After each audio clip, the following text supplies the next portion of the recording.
Yeah, we're talking playoffs. The long wait is over after a week off. We are back, Shane, right here with Yanni Karankas for our first playoff edition of Football Friday. A total of 19 teams from our area making the playoffs this season. 16 first-round games tonight, including teams from our area. A majority of those teams hosting games as they try to advance to next week's regional semifinals. Oh, that's right. Our game of the week, though, two local 7A teams.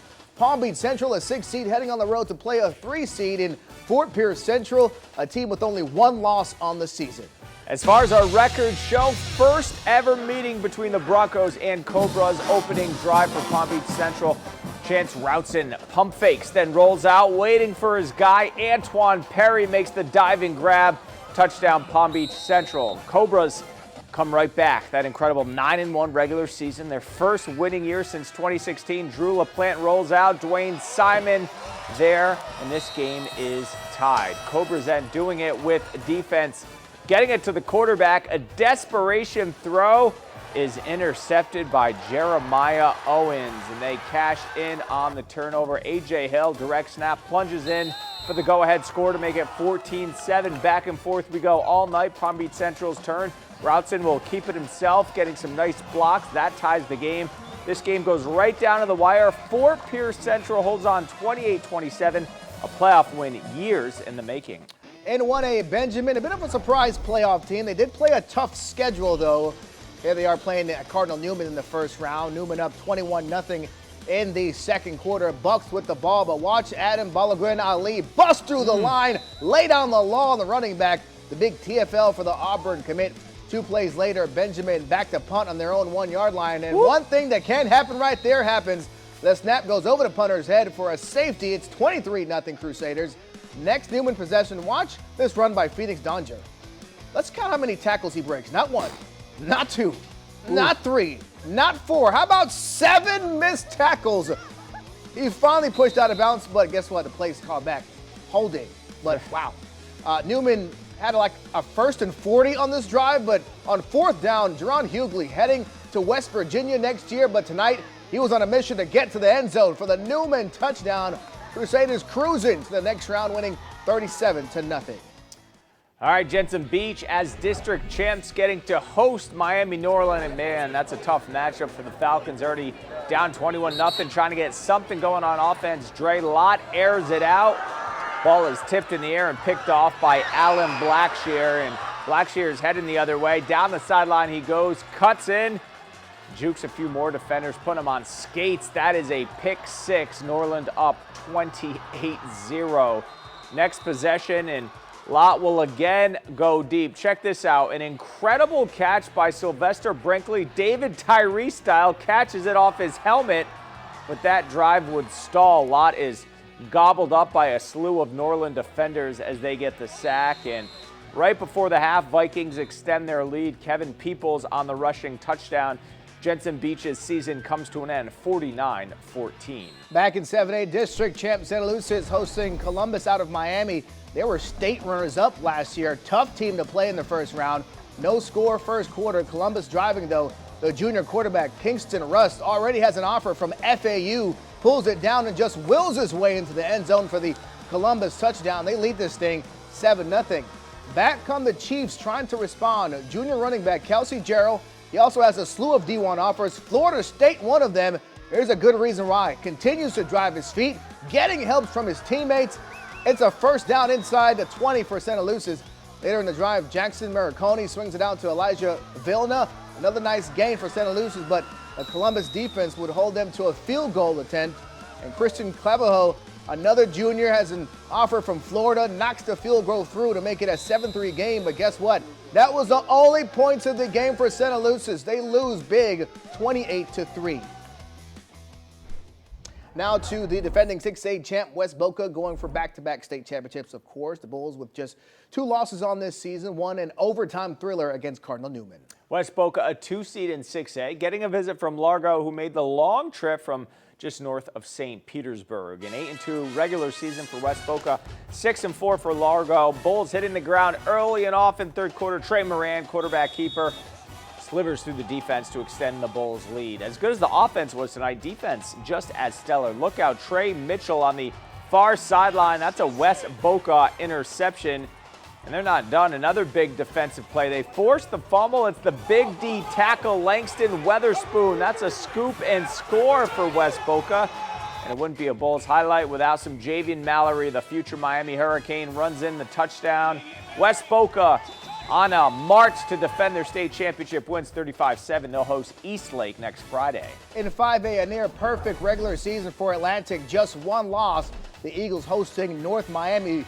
And they got there a little late off the bus, and you could tell Atlantic's Pedro Martinez fires across the field to Kamari Walcott, who stretches the ball across the goal line for the touchdown. Eagles in business early, and they weren't done just yet. Martinez likes that left side. This time gets it over to Mark Hannaford. The Ball State commit extends it, a 14-0 lead. Martinez was feeling it all night long, all night. Oh yes, to Walcott, makes the catch towards the end zone. He's taken down short, but they would cap off the drive. From there, Martinez hits James Jones on the slant for another Eagles touchdown. Atlantic wins it 55-0. They'll host MacArthur next week.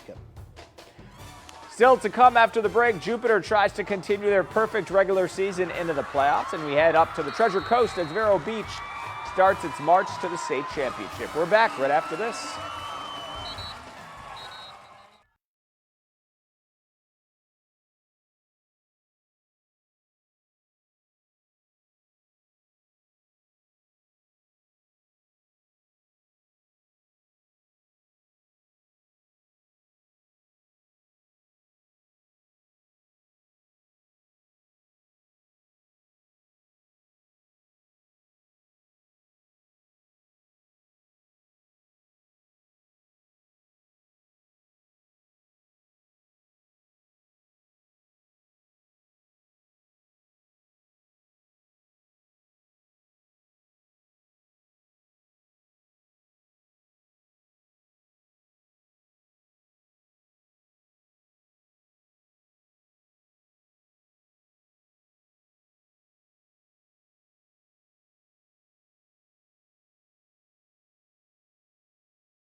All right, welcome back to Football Friday. A historic season for Jupiter, undefeated this year after a one-loss regular season last year. The Warriors hosting Dr. Phillips tonight, hoping for some revenge after the Panthers sent them home in the second round last year. It was a 35-0 loss of Dr. Phillips for Jupiter last year.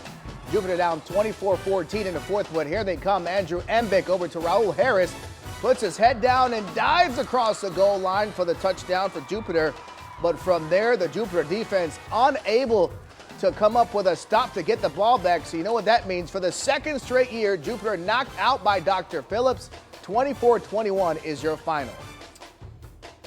After a two-year hiatus, Martin County back in the playoffs. The Tigers hosting MacArthur from Hollywood. Scoreless first quarter, and we have a big boy touchdown on our hands. This is nose guard JT Turner running it in for MacArthur. Ensuing possession, Tigers snap, goes right through the back of the end zone. That's a safety. MacArthur up 9-0. So here's the kickoff. It goes to Sherrod Gourdine, who spins away from a tackle here, then beats everyone downfield. He is gone for the kickoff return touchdown. Tigers down 16-0 on their home field. Oh, but it gets worse, Shane. On the ensuing kickoff, they then fumble the football away. MacArthur returns that, so that's 3 scores in 3 straight plays. Brutal. Tigers finally get on board when Manny Lewis hits Amarian Queen for the deep score, but too little, too late. Tough night for Martin County. They fall 41-13. Our play of the week comes from Cardinal Newman's win over Benjamin. That's the West Virginia commit. Jerron Hughley takes his team from 4th and long to a touchdown, rips off the long scramble, bulldozes his way into the end zone. Like I said, man, it was like a 1st and 40, and Cardinal Newman just kept on going. They get the win tonight to move on to the next round. To the scoreboard we go. Spanish River sneaks by Western 23-21. The season over for John Carroll, losing at American Heritage Plantation 50-20 in 2A Glade Central. Moving on to the next round, beating Kings Academy 23-6. All right, just beat them in the regular season, too. Tough draw for St. John Paul II. They fall 63-0 to powerhouse Chaminade. It feels like Chaminade and Cardinal Newman will eventually play yet again. St. Andrews moving on to the next round, beating Archbishop Carroll 54-20. Vero Beach, the overall #1 seed in 7A, no problems with Eastridge, 57-10 at home. Jupiter Christian back in the SSAA state championship, beating NSU University School 39-37. Congrats to them. And St. Edwards comes up short in the SSA 3A semifinal to Cambridge Christian, 24-21. All right, a great night of football, of course. Congratulations to all the winners going on to the second round. We had a count, I believe, roughly of how many teams we have. 9 left. 9 left. We had 19 teams to start, 16 games. We got 9 teams left to play. We'll see who moves on. Atlantic was very impressive tonight, of course. West Boca on that road to go to back-to-back champions. Santa Lucia's a tough draw with their first round matchup, along with Jensen Beach and Jupiter. And tough draw for teams that had great regular seasons, but hey, man, that's why it's the playoffs. It's either win or go home. Fort Pierce Central, kudos to them. They hadn't had a winning season since 2016. They edge out Palm Beach Central by 1 point. What a season for Fort Pierce Central. Congrats to the Cobras. We'll see if they can do it again next week. And we'll do it again next week here in Football Friday. Thanks for joining us. All the highlights on our website, WPBF.com.